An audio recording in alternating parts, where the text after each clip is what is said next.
Journeys Ahead to Lineage.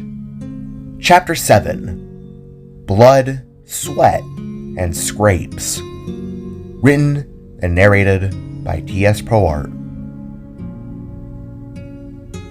Cracking open his eyes, Void awoke within his cozy, warm little bed with Jida and Pofnu at his side.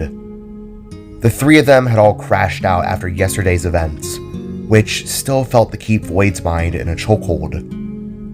He would have thought it to have all been a lucid dream, if it weren't for the blue electrical energy that faintly pulsated underneath his skin.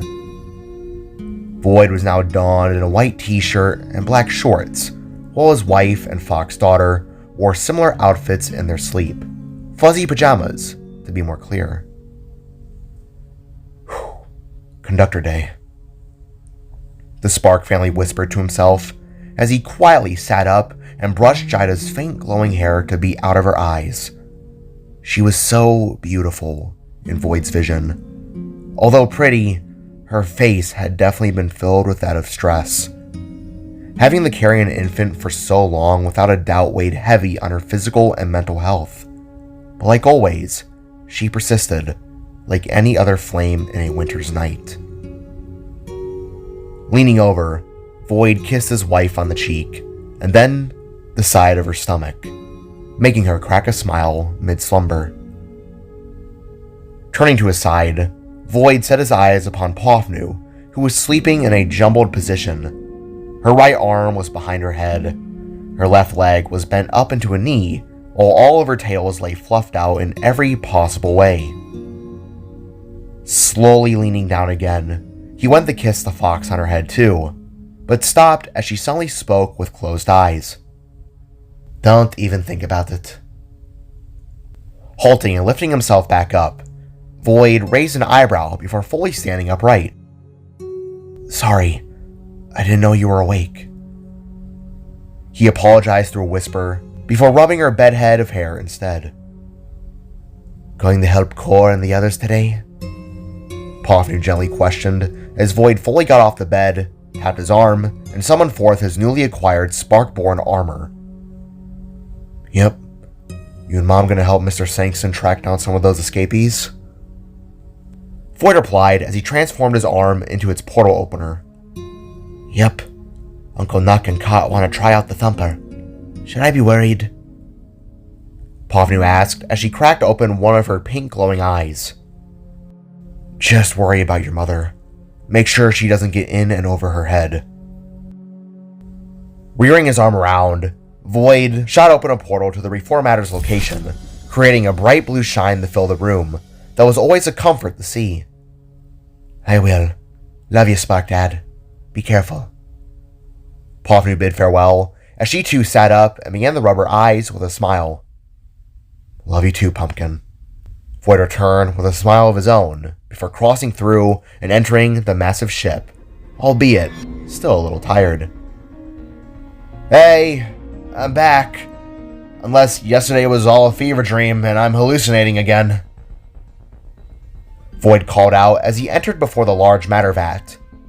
Standing around its mixture of hazes was Core, Matira, Joby, Atlas, Evelyn, Talos, and Cogson. The others of which seemed to be off somewhere else within the Reformatter. "Uncle Void!" Joby squealed with glee as she turned heel, set Clumpy down, and ran full sprint into the Spark's arms. "Oh, hey, kiddo," Void exclaimed as the little Sparklet continued to laugh and squirm in his arms. "Novason, welcome back," the goddess of the Sparks greeted as she beckoned the blue one over with her dark matter-drenched hand. "Void, come here. You gotta see this." Core then boasted as Mr. Cogson shouted too. "Your world is crazy powerful, dear boy. Crazy powerful." Raising his eyebrow, Void marched his way to stand before everyone, but stopped in awe as Core clicked a button upon the control pad and revealed a diagram of Earth. Spark text climbed up and down this hologram's 3D design form, displaying numbers and all kinds of scientific terminologies. Through it all, Void was able to read the main focus of the image, a bold statement in yellow that read, M levels, 98%. Void, you're not gonna believe this. Your world is unlike anything we've ever seen before. The matter readings are nearly off the charts. Core shouted while reaching a hand over and shaking Void's shoulder. What does that mean exactly? The smaller spark inquired. Earth, my dear. It would appear it has matter levels that go beyond most other planets, let alone realities. Reaching a hand out, the goddess changed the image of the world to be zoomed in, showing several icons that flashed upon different parts of each continent. Once all the conductors are retrieved, we will have enough power to collect the data essence that is needed. With that energy surge, we can bring back the sparks, once and for all. Jaw-dropping, Void glanced from Matira and then to his fellow Sparks, who all nodded their heads and smiled with positive expressions. Are you serious? Earth? Void asked with a smile, making Core snicker in place. Indeed, little brother. But we gotta get those conductors back first. Tapping the holographic image, Core expanded it and zoomed in upon a continent just below the one they were all within now. Void and the rest were stationed within North Trianica, while the focal point before them was upon South Trianica. It would appear that the nearest conductor that's reaching a critical level is in a city called Leo de Sanrico, codenamed Hercules. Core elaborated, as his happy expression then faded into a more serious tone. Leo? Me and Jida went there for our honeymoon. Void said aloud, just as he felt the large foot claw of Atlas rest upon his shoulder. Awesome! Maybe you can show me around. The big spark cackled, making Void and Joby look up to him. The rest of us have to run some tests on the ship. Atlas here, though, wants to be out first and foremost. Would it be alright if you two went and got the conductor? Core asked. Absolutely. Void replied, as he set Joby back down to play with Gluppy. Just stay out of trouble, Atlas. Evelyn asked with the tone of an angry wife that made the green spark chuckle under his breath. Don't worry, babe. I won't be too much of a nuisance. With a flick of her wrist, Matira opened a portal for Leo that shimmered beautifully in a golden haze of light. Good luck, you two, and be careful, Core asked as Void and Atlas began to march their way through. We will. See you guys later, Void exclaimed as he and the larger spark crossed through to a very warm, sunny, lit world. Emerging out of the portal and atop a confetti-covered rooftop, both Void and Atlas found themselves in a very beautiful and stunning environment. Leo de Sanrico was the second largest city in the world, is what Void recalled, just a little bit smaller than Aurora's massive double sector. Before their eyes, the two sparks bear witness to the city that sat between tropical mountains and the sapphire glowing sea. A multi-mile long beach stretched across the city's front, before leading to an array of skyscrapers that descended into smaller buildings and little huts for homes. Void and Atlas found themselves to be atop one of these front skyscrapers, allowing for them to see their surroundings in full. Below on the streets, hundreds of flip-side humans all partied within an array of parades and festivities around them. The people themselves, like Kot, all had floating upside-down heads, yet were all multicolored in appearance. The men wore dazzling attires, while the women all either had gorgeous floral dresses or danced in feathered, peacock-looking outfits within the parades. To say the least, the two sparks were astonished. Man, I freaking love Leo! Void loudly expressed as he watched a sea of confetti fly through the air. What's going on? Some kind of party? Alice asked as he admired the beauty of Leo, watching the people dance, play on the beach, and overall have an incredible experience below. Leo is famously known for its carnivals. They do it twice a year, this being the first for Christmas, and the other will be for New Year's. Void explained before turning and looking out over the rest of the city, with a nostalgic haze in his eyes. I see. You've come here before, right? Alice inquired as he opened his arm and brought forth a holographic map. Yeah, like I said, me and Jida came here for our honeymoon. This place is a real treat, I tell ya. Incredible people and culture. The spark expressed in a ramble before eyeing Alice's map. But I'd rather it stay joyous instead of fearful. I'm assuming you're tracking the conductor? Void speculated, just as Atlas pointed forwards. A few miles east. Looks like it's near this casino. The larger spark stated, before zooming in on a large dome building that had the words Sanrico Goods plastered above it. I see. Looks like we'll have to cross through the parade to get there. I don't want to waste a good portion of my portal energy, and neither of us can jump between these falls. If we were to fly, we'd use up all our energy too. Void listed as he gestured to everything around him. You sure you want to walk through the parade? I may cause some, Alice asked, gesturing towards his legs, with the thought of them maybe scaring people. Please. You didn't bother anyone in Aurora. Besides, the people of Earth are friendly and accepting. And they may take it that you're wearing a costume. Void assured before shooting a smaller transport portal into the roof below, one that led into a lower alley. If you say so. Perhaps we can exchange some stories along the way. I'm still curious on how you exactly stopped those monsters that destroyed our world.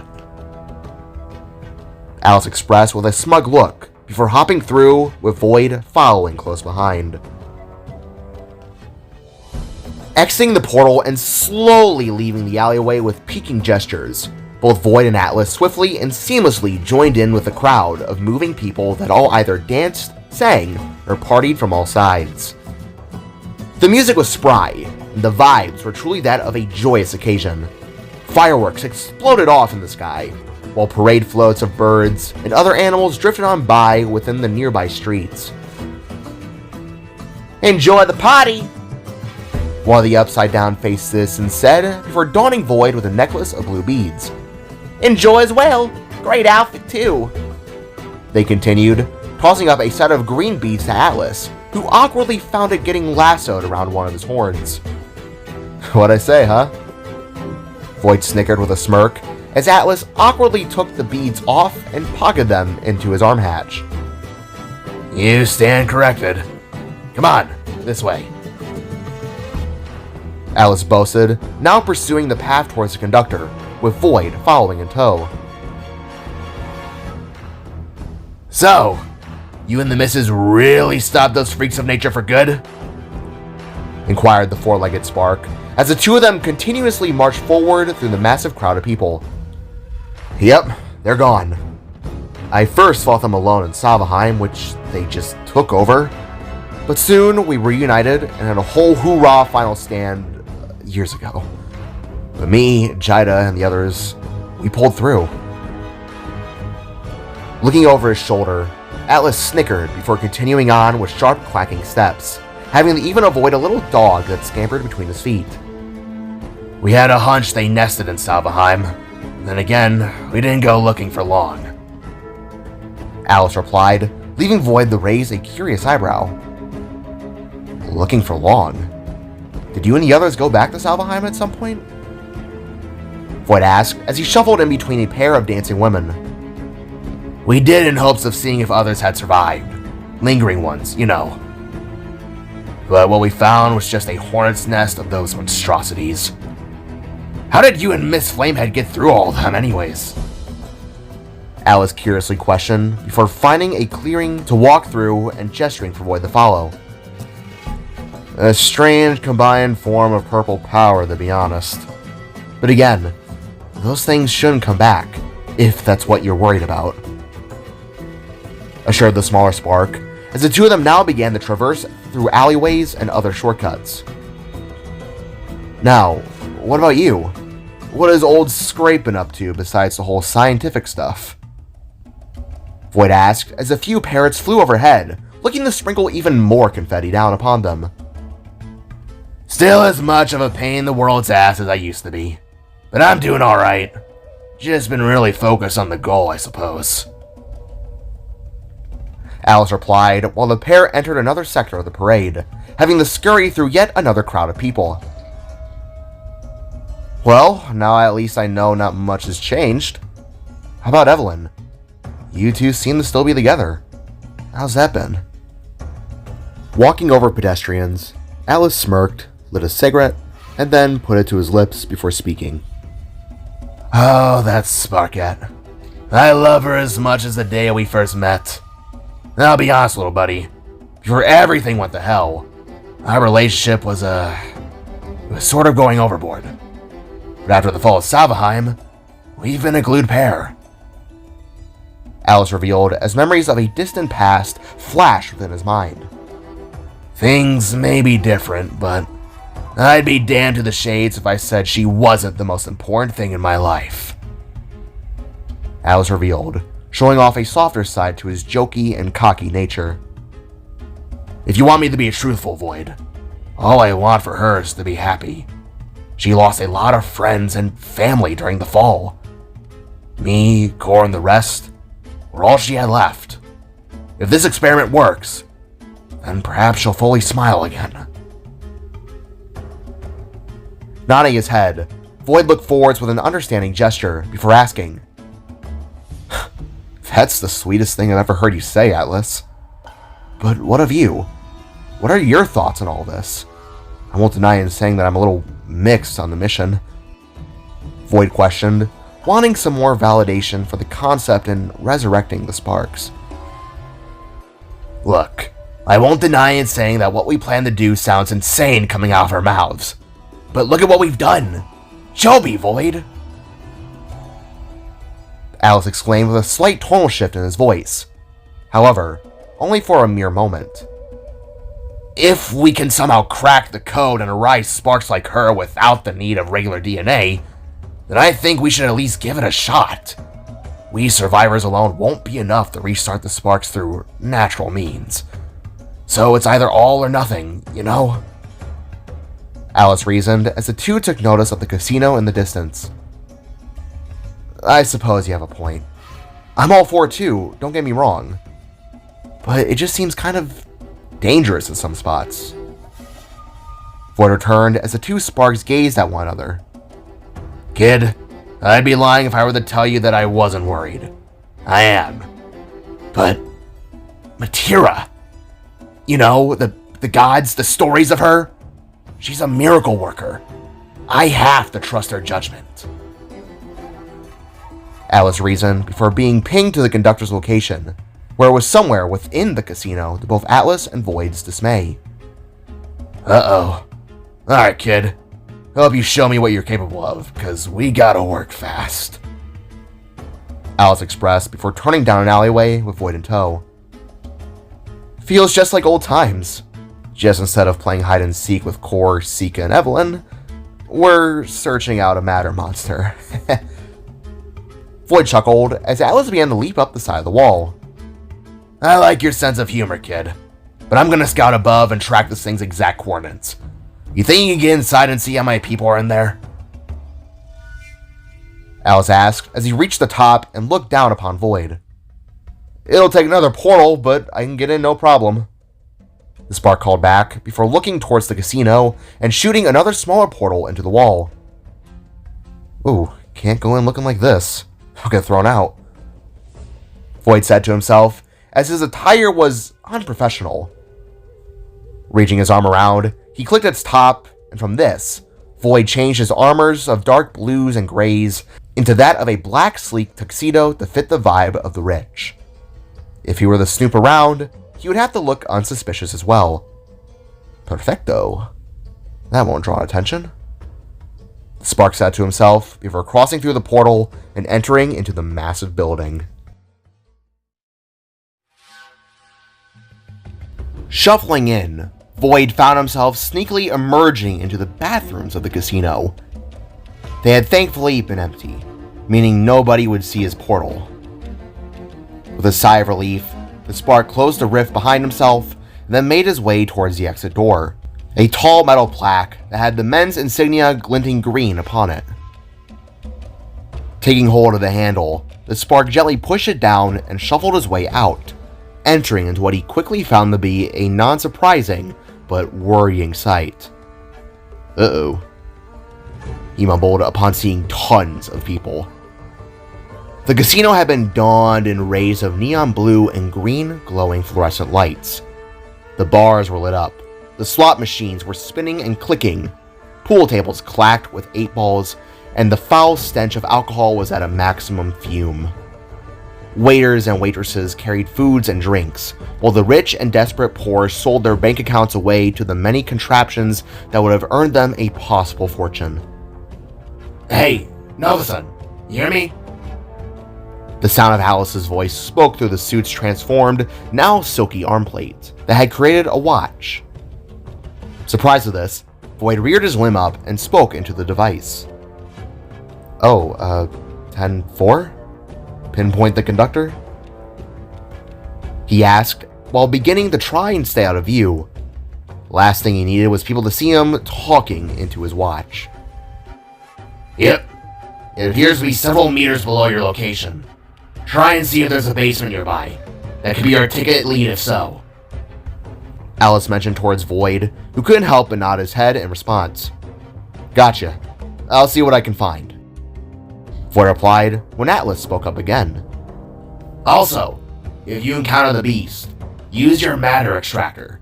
It comes programmed within the armor. Raising an eyebrow, Void curiously looked to his free hand before asking. Like the thing Sika had? He asked. Yes. Use its front spikes to lodge the weapon where the conductor shines its brightest. Pull the trigger, and it will be absorbed into the extractor's capsule port. Alice boasted, leaving Void to nod his head in response. Huh. Gotcha. Over and out. Void walked with steady steps, passing by rich folk as well as those who could best be described as the living embodiments of melting ice cream. Fat and bulbous people, with balding heads that glinted off the light. It was an uncomfortable place in truth. Nothing felt right within this environment of greed and desperation. It was as though there'd be a contrast in what came from the outside. Pigs and sad lambs, Void mumbled to himself, as he awkwardly maneuvered between people who eyed him with disgust. Looking around with a keen eye, Void examined the walls and all possible surroundings to his disposal, all up until noticing a door that had been labeled with a stair icon. That had to be it, he thought. On the stairwell, Void whispered into the watch before quietly making his way over. Trying his best to be casual, the spark nodded his head to the waiters and waitresses that passed on by, while even giving double yet awkward finger gun gestures towards a group of people playing poker. Before nearing the door, Void even spun in his steps and took a glass of martini from a passing waitress. Making sure that no one was looking, he took a quick swig and quickly entered the door, slinking in like he hadn't even been outside to begin with. Okay, I'm in, Void exclaimed to his arm speaker whilst dropping the glass and returning his clothes back to their normal armored state. What faced Void was a stark contrast to the casino.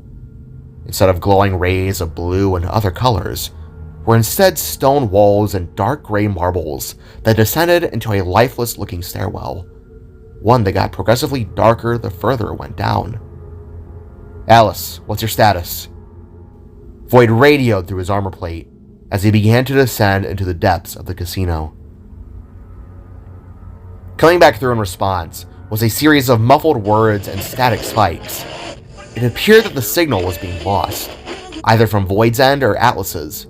The spark wasn't sure for certain. Alice? Hey, either you or me are cutting out, man, Void stated while he transformed his hand into the matter extractor. It looked just like Sika's, but instead of having a red coat of paint, it was instead blue. Alice?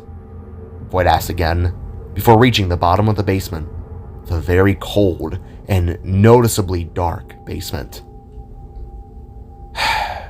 Guess it's just me for the time being. The Spark muttered to himself while activating both arm cannons and deploying his mother's battle helmet. Coming to life in a blue night vision haze, Void found the basement to be a large storage space for numerous things. Wooden crates, stacks of old stools, and slot machines lined the stone-cracked walls, while also being stationed in between cold concrete floors and dense pillars that held the rumbling floor above. As Void continued to scan the scene, he quickly took notice of something that piqued his curiosity into a newfound state. Near the back wall was a large entrance that led down into an even lower sector of the basement. However, something looked to be very wrong. Coming out from this descent was what appeared to be a growing moss-like substance. Goopy strands of blackish-green wriggling slop seemed to pulsate and bulge upon the floor as well as the walls, bubbling as though to be a crocodile that was sleeping underneath a boggy swamp. Growing weary, Void took a few cautious steps forward, only for the substance from afar to suddenly glow. What looked to be strands of green, glimmering wire or hair pulsated to life within the clumps of goo, completely igniting the basement to life in an almost earthly colored haze. Whoa. Void whispered in awe before retracting his mask, now being able to see because of the green lights. Okay. Taking gentle steps with his weapons raised, Void scanned his surroundings, gawking upon these strange green glows of power that radiated with an almost firefly-like style. The best way to describe it was as if seaweed had been mixed with the juice from a neon green glow stick. The Spark wasn't sure if what he was approaching would be lethal to touch, but in a way, it almost felt as though they had a calming presence. Yet, he of all people knew not to judge things by their cover. Kneeling down just before the descent, Void examined the strange aura of sludge and carefully reached his hand out, curious to see if his matter extractor would react. To his surprise, it actually did. A small little beep erupted from its interior speaker, and then presented forth a holographic diagram, bright with the note, M level, 45%, non-lethal. Caution recommended, however. Huh. Looks like it's here. Don't know how it got under a casino, though. Maybe it started off small. Please be small. Void questioned to only himself before jumping to the sound of his phone ringing. Snapping his head down, Void reached into his pocket and yanked out his cellular device, seeing that Jida was calling him. Sighing with relief, and then swiping his thumb across the screen, the Spark brought the phone up to the side of his head and greeted. "Hello?" he whispered. "Hey, Blue. Sorry, is this a bad time? I just wanted to check in on you." Jida quickly explained, while Void stood in the eerily green glowing world of sludge. "No, it's alright. I'm fine, but I think I'm about to meet another one of our conductor friends." The Spark answered as he carefully walked down another flight of stairs, this one shorter than the other. Whatever energy this one has, it appears to have left behind a trail of glowing green slime. It's almost like ectoplasmic goop, Void explained as he reached the middle point of the stairs. "Do you need me to come and help? You know I'm just a warp away, right?" Jida asked as Void reached the bottom of the stairs with a wet plop below his boots. "Freckles, I really appreciate the offer, but what I need you to do is stay with Pofnu and just take a back seat for this one. You and I both know that you aiding us in this could pose a threat to not just you, but our baby," Void explained as he could hear the audible sounds of Jida poking around the workshop kitchen. "But I can defend myself still," she replied with a saddened tone to her voice. I know you can defend yourself, but any action you could take poses a risk. You know this," Void reasoned as he entered further into the strange basement. It was filled with tons of stored away arcade cabinets, along with even more slot machines, alongside tons of bar stools that were topped with all other knickknacks the casino would have. They were all bundled within a large, circular-shaped room that was covered to the brim in mattermoss. I know, Blue, I know. I just worry the same about you. What if you, without me watching your back like always, Jada sadly muttered as Void stopped in his tracks and took a breath to speak. Honey, I'm gonna be okay. We're gonna be okay. The future's bright. Really bright. I promise when I get this conductor put down, I'll come right home without a scratch. Void expressed with a heartfelt set of words before reaching up and holding onto his orange guitar pick necklace. That's a promise I'll make sure comes through. After a moment of echoed silence, Jida replied, sounding reassured to some degree, until ultimately complying with her love's words. Okay, I'm gonna eat and stuff. Long day ahead, I guess, for sitting in a cop car and doing nothing. Jida sarcastically groaned as the audible sounds of a microwave came to life. Smiling at this, Void lowered his head in a nod while feeling a gentle warmth in his heart. He still couldn't believe that he was going to be a father any day now. It made him all the more happy knowing that a bright future was ahead of them. But now, he needed to get back to work. I love you, Jida. I'll see you soon. He finished, holding his necklace close to his heart. I love you too, Void. Be safe. Was all that left Jida's mouth before all went silent with a simple hang-up. Sighing with a blush to his face, the spark turned his sights back towards the array of glowing green vines and began to maneuver around the room, hoping to find the conductor somewhere within. Perhaps it was just this, Void thought, a large expanse of living moss. Maybe it wouldn't be so much of a hassle after all.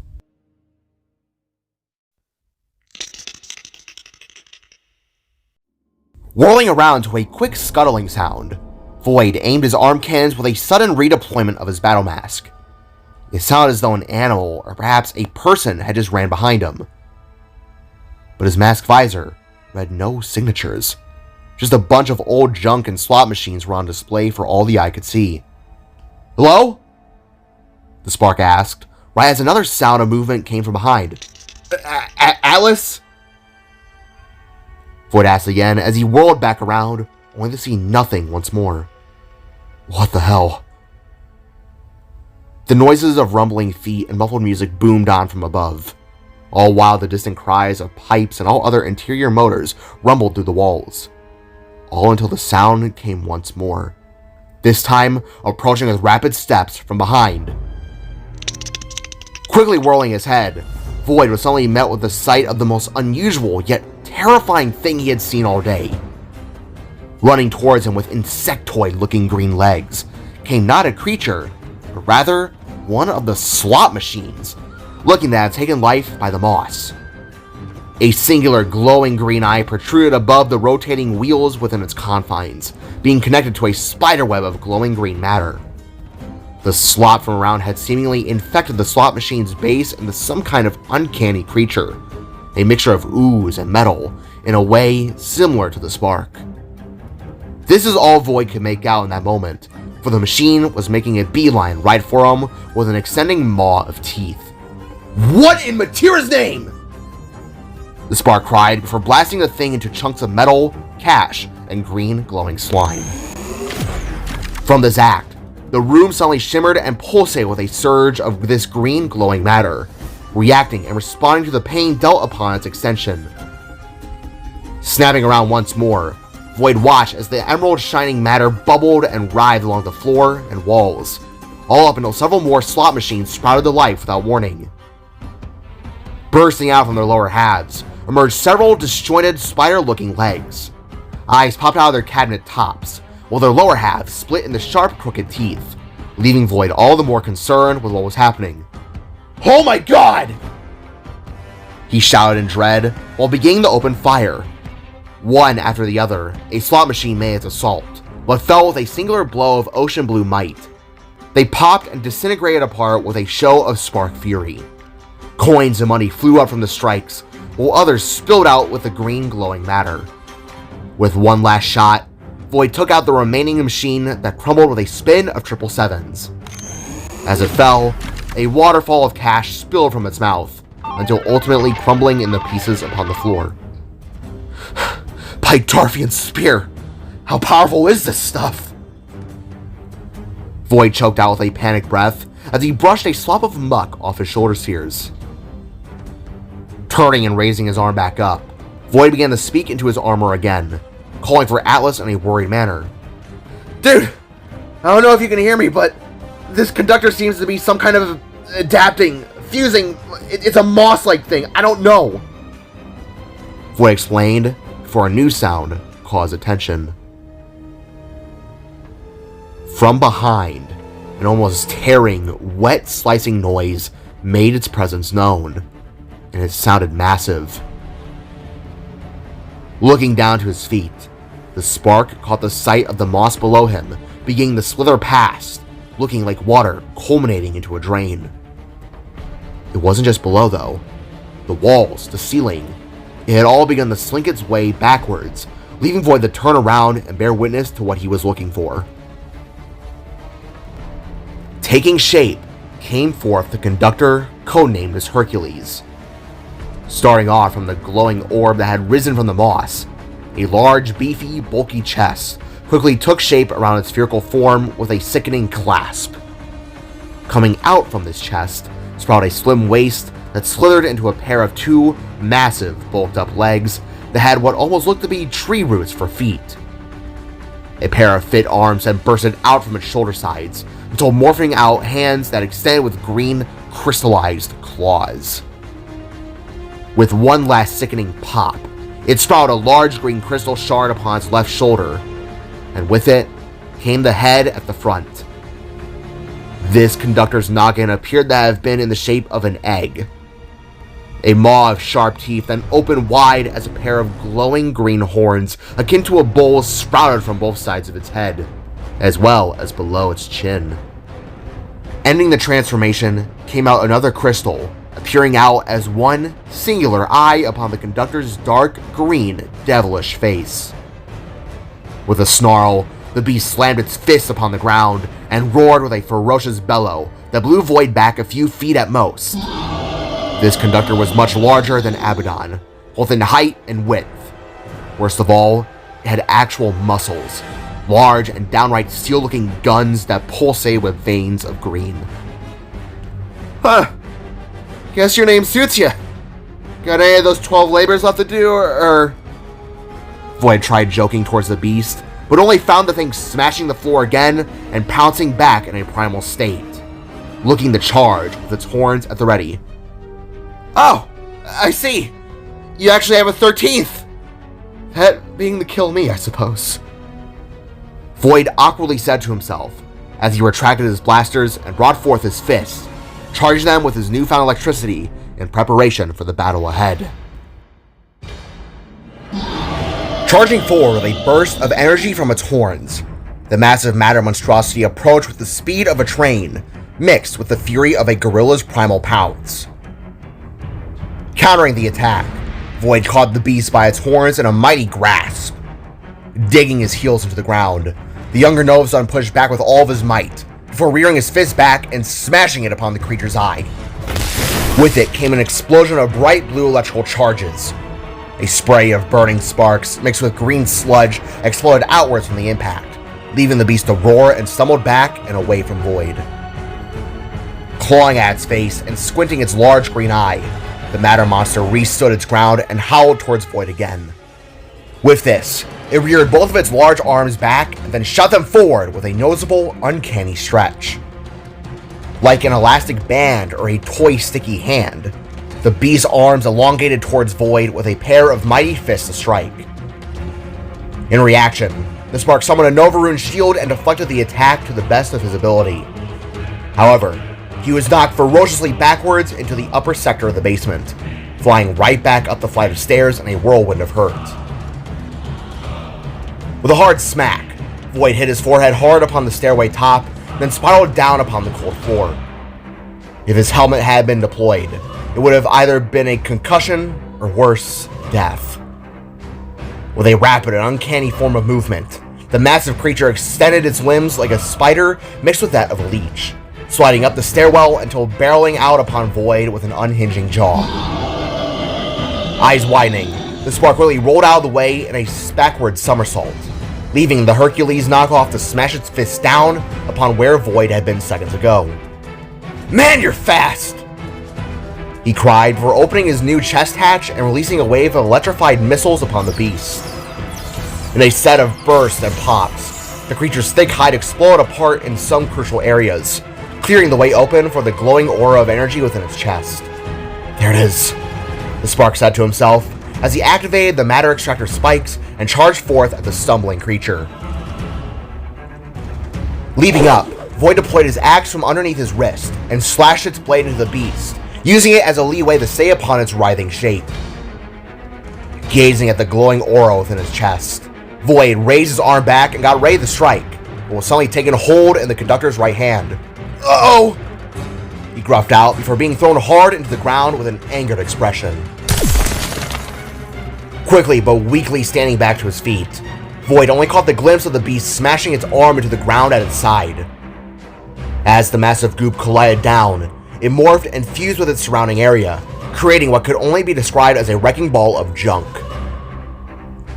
Turning in a violent spin, the conductor swung the ball to the side, attempting to crush Void in its violent display of power. Within the nick of time, the spark flipped out of the way, then again, as Hercules swung the junk ball back and around for a second time. At impact upon a wall, it crumbled apart to outdated machines, returning the beast back to its original form. "Mercy, mercy," the monster growled out, taking Void by sudden surprise. "Mercy, no goodness." The conductor, it was trying to speak, but fumbled with words that only sounded to be gibberish. "Excuse me?" Void asked as his defense lowered for a moment. Perhaps he could talk the creature down, maybe ease its anger. At the same time, Void couldn't help but wonder what exactly had his fellow sparks had done to create these conductors. This was true energy having taken form in a way he had never seen before. When all this was dealt with, the spark would ask his brother about these things, for something now felt to be off. Turning itself at an angle, the conductor growled with an accompanied glow to the large crystal jutting out of its shoulder. Then, it happened again. From its green shine emerged a Nova rune, one charging up with another blast akin to Abaddon. Void was in shock as he summoned a rune back to defend himself. These beasts, these energy sources, the others weren't lying. They were dangerous and powerful. It was as though they were in some way, shape, and form sparks themselves. As the blast came, Void expected to be blown back as with Abaddon. But before that could happen, Atlas suddenly leapt in from behind with his own lime green Nova rune at the ready. Landing in front of Void, the larger spark deflected the blast back upon Hercules with a reversal strike of energy, hitting it hard in the chest with a deafening wail. "Kid, you okay?" Atlas cried as the Nova beam ceased fire from the now scrambling Hercules. Yeah, I'm alright," Void answered as he now deployed his Nova blades at his sides. "Was wondering when you'd show up," the smaller spark exclaimed as both him and Atlas watched the conductor stand back upon its feet and beat its chest as an intimidation display. "Had to sneak in through the back, hold the lost janitor approach," Atlas quickly explained as he and Void eyed their adversary, who glared back with a sense of hatred in its soul. Deploying his dual-bladed katana, Atlas got ready to strike, until the unexpected happened. Without warning, the conductor rose its head up and took a massive leap, bursting through the upper floor and entering into the main hub of the casino. "Scrap!" Both Void and Atlas cried as they extended their limbs and pulled themselves up through the hole, landing side by side within a now panicking and terrified casino residents. The large matter beast, to the spark's dismay, was now thrashing things aside, throwing over stools, pool tables, and tons of slot machines as it made a hard dash towards the nearby wall. Using its horns, the large bull of a creature burst its way out and into the open, sending both Void and Atlas to quickly move on their toes. "No, no, no!" screamed the larger Spark as Hercules now began to sprint down the dense city streets, before suddenly curling up like an armadillo and rolling like a speeding tire down the road. "Come on!" Atlas shouted out as he sprinted out of the casino and began to leap upon building sides with a sudden pulse in his spike-tipped feet. "I'll take to the skies!" Void called as he slid out of the casino and eyed two nearby telephone poles. "Gotcha!" Atlas called as he began to leap between buildings with powerful surges of his spark energy, which seemed to have been from his Sparkborn armor gift. Shooting his forearms forward, Void took hold of the telephone poles and pulled himself back, and then, just like many times before, launched himself up into the air. Once he did, he summoned his wings and blasted ahead, rising high and above the partying streets below. "Glad to see you got some wings!" Atlas shouted as the blue spark eyed the beast through his visor. "Thanks! Was your inner Sparkborn jumping? We could have actually hopped those skyscrapers, man!" Void retorted as the two gave chase towards the conductor that was violently rolling down the street. The people who were standing by suddenly panicked at the sight of this massive creature barreling towards them. Festival attendees dove out of the way, while others ran in any possible direction from the massive blob of snot that rushed upon them. To the Spark's dismay, the Matter Beast held no remorse for the hours of work and care that had been put into many of the beautiful floats. With a massive pulse and energy, the creature sped up and plowed through the massive sets of paper mache. Stacks of colors and splinters of wood went in all directions, hitting a few of the upside-down faced civilians, but thankfully leaving them alive. Void and Atlas knew that if they didn't do something now, it would leave the threat to that wide open. "Atlas! The conductor piece is within its chest. How do we get it out of its Quickster the Muskrat wannabe spin dash?" Void asked aloud as he soared around buildings and turned at sharp angles around corners. "We're gonna have to slow its form. The only way I can think of possibly doing that is if we drag it to a stop." Atlas speculated as he leapt forwards and in between buildings from behind. "Sounds dangerous," the younger Spark replied as the beast suddenly spun up the side of a building, then launched itself from the roof, all until descending back down with a mighty crash upon the large parade below. "Not as dangerous as that thing. You take the right, and I'll take the left," Atlas commanded out as both him and Void evaded the now glass-shattering skyscraper and descended back down towards the panicking busy streets below. As Atlas landed, he slowed his fall by diving into a somersault to the shock of those he passed by. Once finding his footing, he leapt once more, but with this, he transformed in an unusual way. The sharp ends of his front and back left side spiked legs suddenly connected to one another in an interlocking formation. The same thing then occurred upon the right side. Both sharp halves interlocking before his shortened height landed upon the streets below him. Once impact came, Alice's lower half suddenly shifted sideways, and to the surprise of Void from above, Alice's interconnected foot shards began to ignite with energy, rotating his long, slender legs to act like wheels.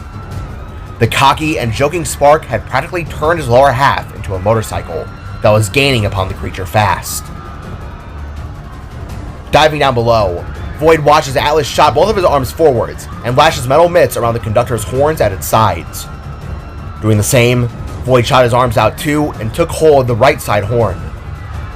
Pressing its boots down, Void, next to Atlas, who was rolling, slid across the pavement as though he were surfing upon the waves. "Move out of the way!" he cried to civilians as his blue armor pelts bristled in the quickly passing wind. With both hands on deck, Atlas reverted his legs back to normal and rammed his spiked tips into the ground. A trail of cutting stone and chiseled debris spewed up from behind his act as both the Sparks pulled with all their might to slow the beast down. With yet another howl of rage, the Matter Goliath reverted itself back into its natural brutish state and found itself in a world of distress. The beast continued the sprint, but the Spark found themselves growing ever closer to victory. Slowly retracting their arms, both Void and Atlas began to close in upon Hercules. At the same time, Void released his right arm and activated the extractor of the light with a buzz of blue power. "Almost there!" Void called as Atlas continued the pull, Keep your helmet on, kid! We're not out of this yet! Screamed the larger spark as the monster made its next move. With a sudden leap, Hercules jumped from the streets and onto the side of a tall skyscraper, one that went up higher than most. Digging its claws into the metal and glass, the matter monstrosity began to rapidly climb and drag the two sparks with it in its ascension. Hang on, kid! Atlas shouted with a crack to his voice as the two of them smacked against the large panes of glass and went dragging upwards to the world above, all up until the beast made its landfall upon the roof, where Atlas made his move. Enough!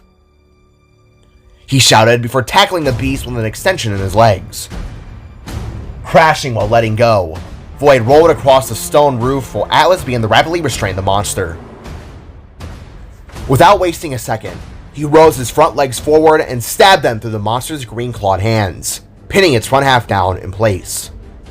Atlas then raised his back legs and rammed them through the creature's ankles, resulting in its complete cease in movement. But Atlas wasn't done. Pulling out his katana, the spark split in two and ran both of its blades deep into the head of the monster. As it bellowed a rageful cry, Atlas pulled the monster's head back to expose the conductors within its chest that was now pulsating with hatred. Void! Do it now! Atlas cried as the spark quickly scrambled to his feet. Hang on! Void shouted back as he approached the two of them with an electrical pep in his step. Rearing his arm back, Void activated the matter extractor once more and lunged upon Hercules. The beast roared in pain rage as Void, without wasting another second, ran the blades of the extractor into the beast's glowing chest. In response, the monster fully screamed and fought against its restraints, fighting so hard that even Atlas struggled to hold it back. Yet, as Void prepared to pull the trigger, he heard a familiar sound, one that he knew all too well. The monster made a deep and low guttural sound of an energized charge, the same explosion as all sparks could do once releasing rage. The glowing veins beneath its body shimmered with an almost lime hue, as the crystallized horns atop its head and gem upon its shoulder began to pulsate like a beating drum. It was only when it had been too late when Alice and Void realized it.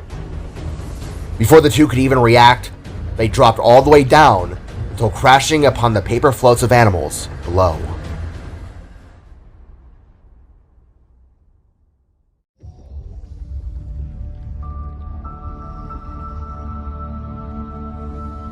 Slowly opening his eyes to smoke and debris, Void couldn't help but squint as the sun above glinted into his eyes with a sour sting.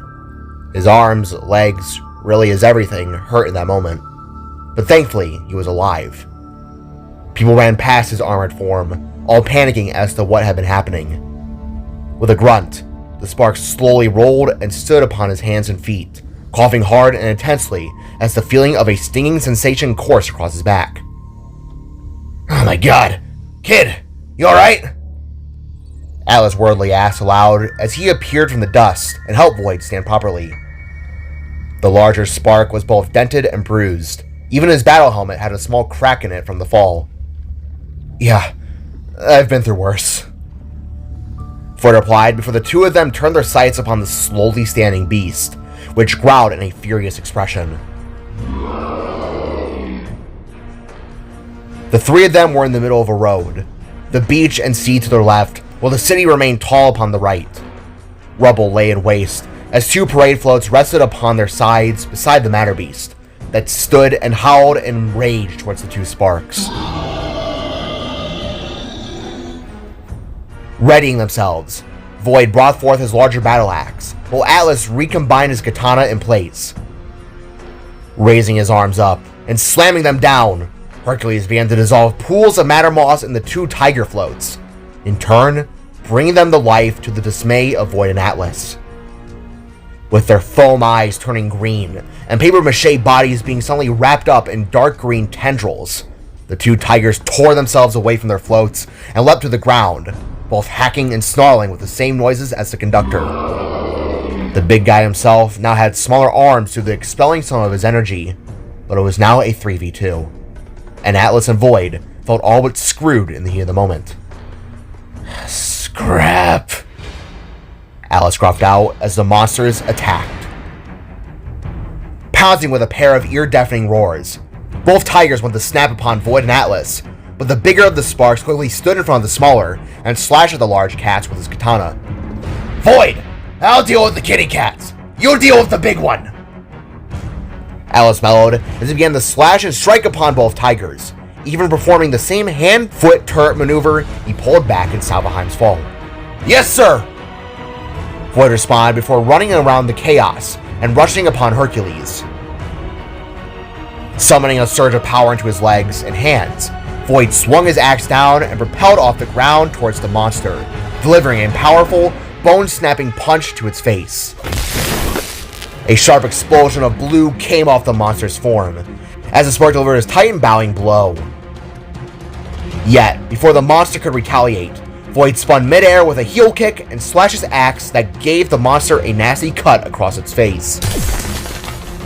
Bellowing in another pained scream, Hercules quickly began to swing its arms from left to right, leaving Void with the only option to dodge and evade like a cat prancing around a rabid dog. He leapt and spun away from lethal strikes, all until ending with the monster smashing its fist into the ground once more, causing an uprising of moss to shoot from the ground. With another swift maneuver, Void summoned his wings and blasted upwards in a high leap, all before crashing back down upon the monster with another nasty kick. On the other side of the fight, Atlas leapt and spun out of the way from the sharp claws and tail swipes from the two felines. They both slobbered with nasty black drool and clamped with the force of a truck colliding into a wall. Snapping downwards, one of the cats pounced towards Atlas and slid across the floor, getting fairly close. Taking his chance, the larger spark reared around and rammed his katana into the head of the monster and ignited it to life with a wave of powerful green energy.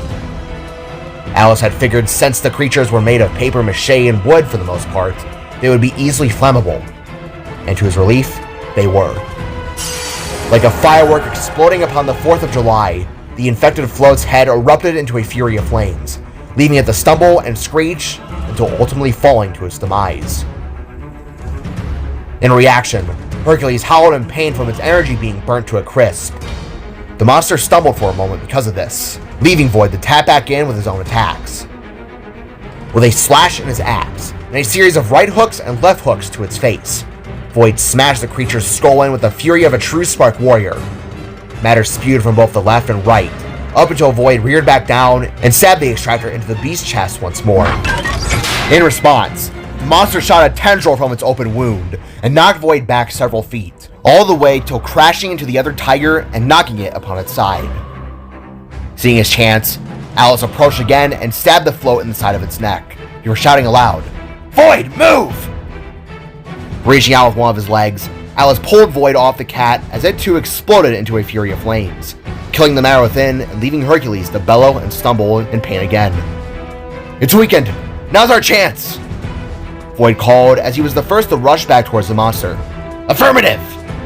Atlas called as he quickly followed behind. Looking up and seeing its targets, the massive conductor bellowed a shriek of rage and blasted forward another Nova beam. As it neared, both Atlas and Void dove out of the way and slid right towards the monster. Waving its shoulder, it tried to trap the sparks in its beam, but they were way too fast for its weakened posture. Leaping with an electrical uppercut, Void struck Hercules in its lower jaw, brutally snapping its goopy lower half away and spiraling out from the rest of its head. Not even a second after, Atlas performed the same maneuver as before. Both of the monster's hands and heels were stabbed into the ground, but now, Atlas reached downwards and took the beast into a chokehold, all in an attempt to stop it from healing before its extraction. "Now!" Atlas cried, as Void quickly reared his extractor back with a shout and rammed it headstrong into the chest of Hercules. Without another remark or word said, Void pulled the trigger, beginning the spectacular process of extraction. Like a vacuum cleaner, a loud sucking sound erupted to life from the machine. Pulsations of blue electricity buzzed across the extractor's form as a bright cosmic light began to engulf the monster's body. It burned away its exterior and monstrous shell to only leave the orb of power to be seen. The creature screamed and cried for mercy in its own primal way, but before long, its crystal shards dissolved and its melting skin was pulled into the extractor with a blazing white light. Then at last, when the intensity was at its highest, it was done. Like nothing had been there to begin with, the beast that was once Hercules was dissolved into its glowing, energized form within the extractor.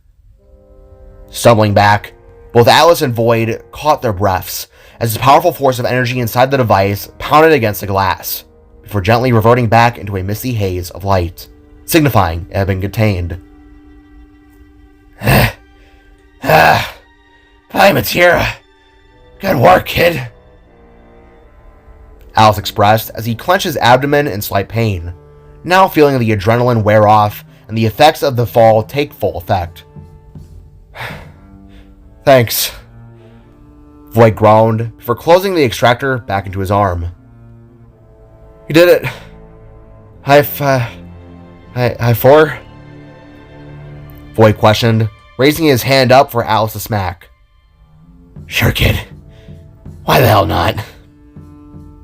The larger spark breathlessly replied before smacking Void's hand in a hunched posture. After that small exchange, the two sparks were suddenly met with cheers and calls of glee, for the people who had been around, watched the whole thing, and had seen the sparks deal with the monster that was terrifying their carnival. To both Void and Alice's surprise, a bunch of these people ran up and began to profusely give their thanks, whilst at the same time beginning the carnival once again. Beads were thrown, flowers were tossed, and unexpected handshakes were given to the two. Void couldn't help but nod his head to these gestures, while Atlas stared in awe towards the sudden love he was getting. No fear, no hate or sorrow, just an array of love and thankfulness from complete strangers. Something he had never really had before. Void, these people, they're cheering?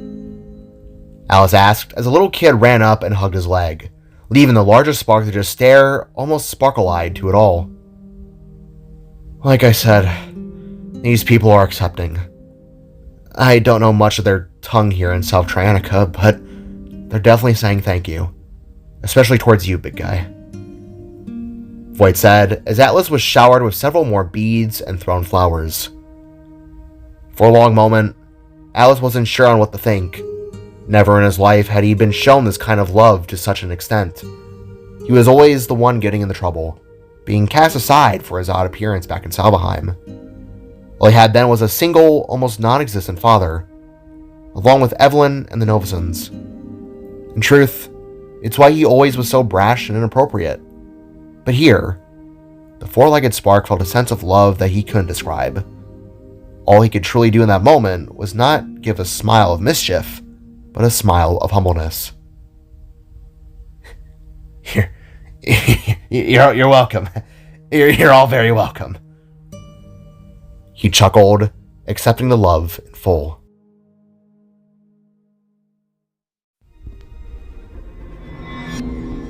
Within the reformator, Core, Evelyn, and the others were busy repairing walls and circuit breakers that had all been buzzing and sizzling with popping electricity.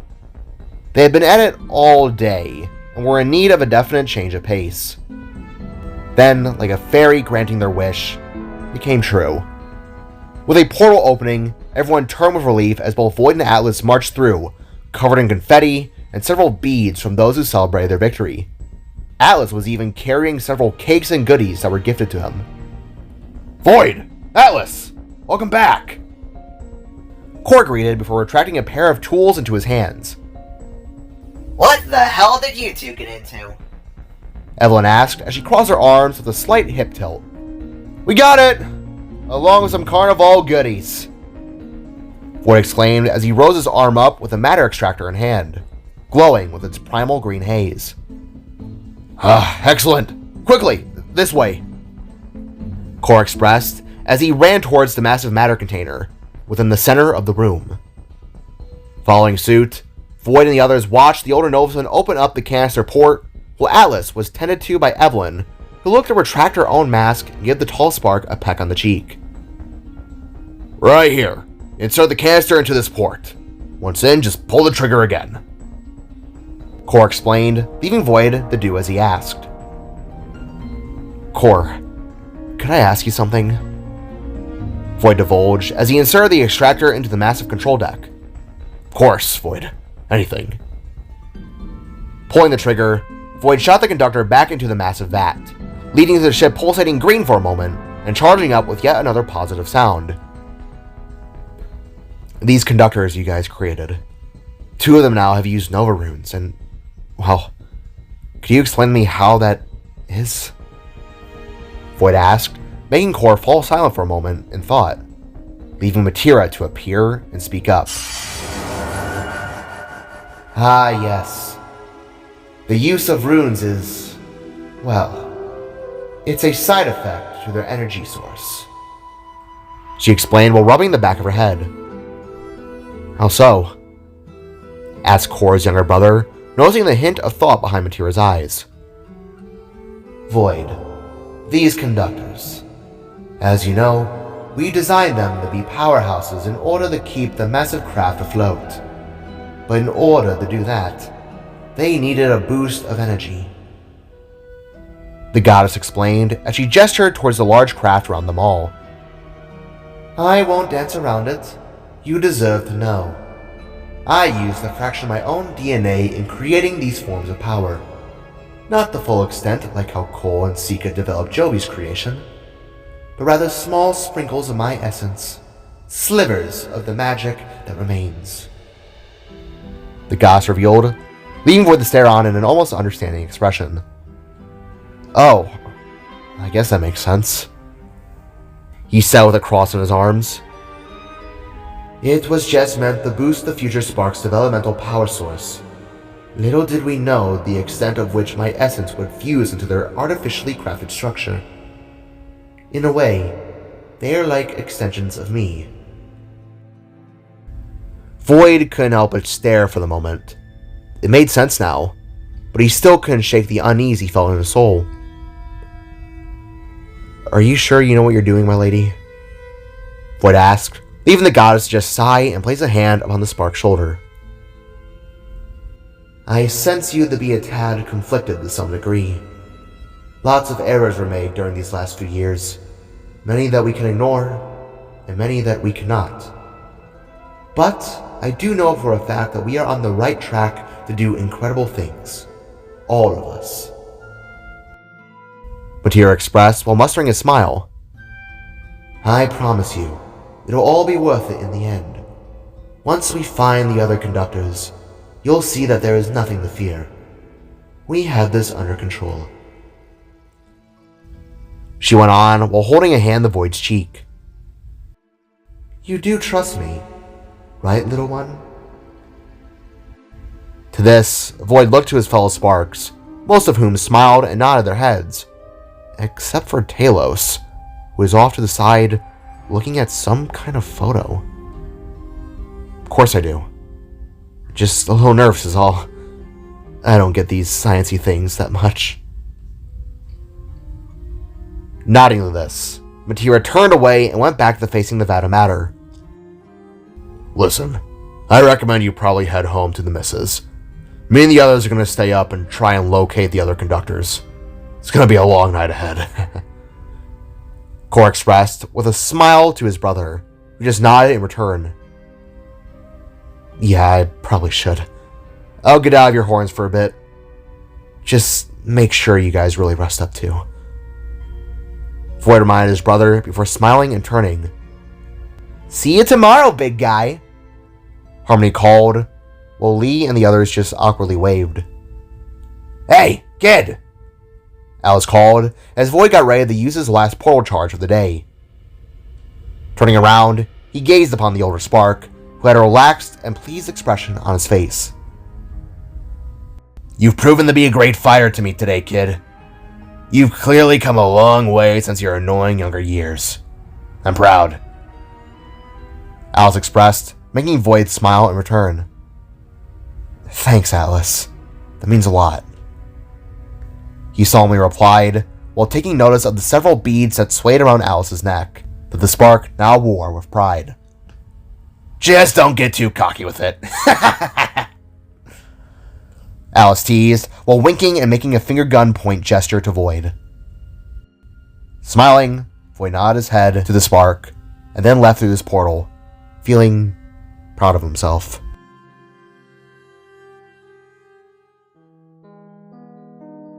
Slowly ascending the flight of stairs in Nock's workshop, Void did his best to not make that much noise. The sun had set, and most people were tuning in for the night. Nock especially was one to clock in early. That is, unless when he's out with Cot. That on its own was a whole other narrative that Void would rather prefer to stay private. As he reached the last step, the sound of his wife speaking came nice and loud for him to hear, as she closed out her music radio host talk for that night. Jida had been sitting at a makeshift radio station that was stationed within the corner of their shared room.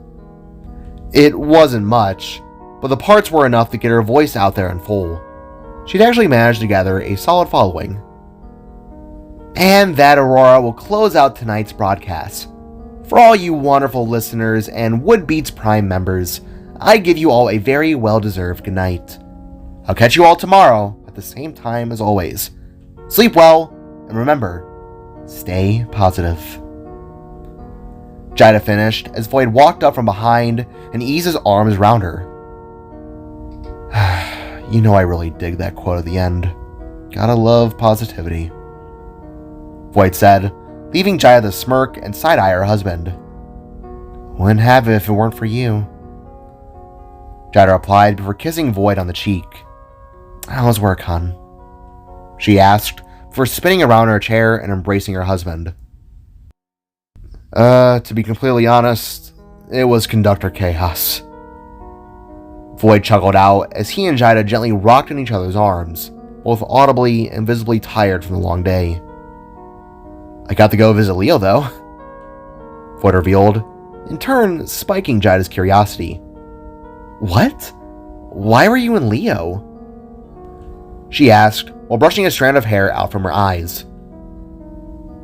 Long story short, the conductors we saw were scattered across the globe. Turns out your world has a higher matter count than the others.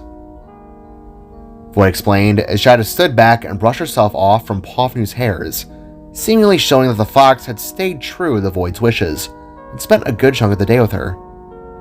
You're kidding? Jida asked, leaving Void to shrug and reply back. Nope, he said, leaving Jida to ponder for a moment. Where's Pofnu? Void then asked as he returned his armor into a nightly attire, shorts and a t-shirt. Spending the night at Sangston's, her and his daughter wanted to have a sleepover. Jida explained as she dimmed the lights into a gentle warm glow. I see. How was that today, by the way? With Sangston and all that? Void asked as the two of them got into bed and embraced in a warm snuggle. I pissed him off by touching every button in the car. He has a dog now too, named Ranger. It's a sweet little puppy. She replied whilst tapping her belly. Unfortunately, Morpho's still out there, but we'll get him eventually. Ain't that right, honey? Jida asked down to her belly that illuminated the room like a purple nightlight. As we always do. I think I'll be gone again in the morning, though. There's still a few we need to find, and after the day, we gotta work fast. Because what I dealt with kind of scares me. Void elaborated as both him and his wife touched foreheads. I understand. Please, if you need any help with this, just give me a call. Jida stated while beginning to caress Void's cheek. Of course. He replied as he leaned in and gave his wife a long and desired kiss to her forehead.